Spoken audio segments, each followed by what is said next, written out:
In today's video, I'm going to teach you how to create show password in login form of Microsoft Access database.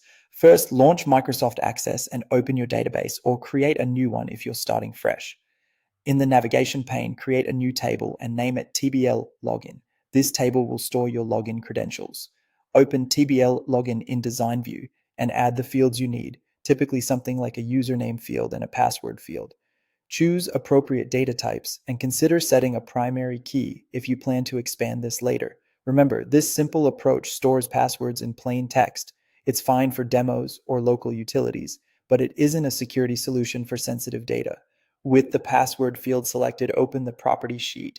On the Data tab, find the input mask property and choose password.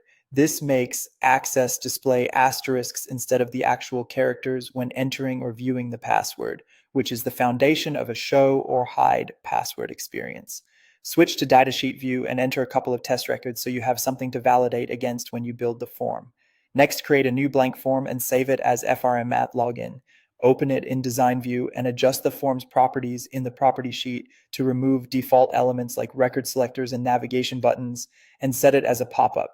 This gives your login a clean, focused look. Using the Design tab, add your controls. Insert text boxes for the username and password and label them clearly. Add two command buttons, one for logging in, which we'll name CMD Login, and one for canceling, named CMD Cancel.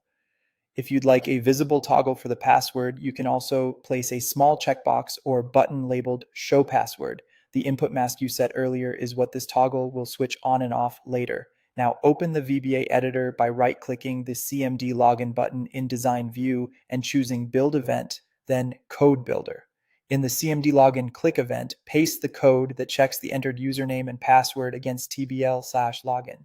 Typically, this looks up the record and, on success, opens your main form and closes FRM/login. On failure, it shows a friendly message and clears the password box.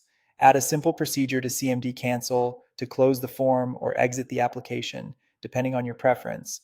To make this form the first thing users see, go to File, then Options. Select Current Database, and in Application Options, set Display Form to FRM/login. Click OK, then close and reopen the database for the change to take effect.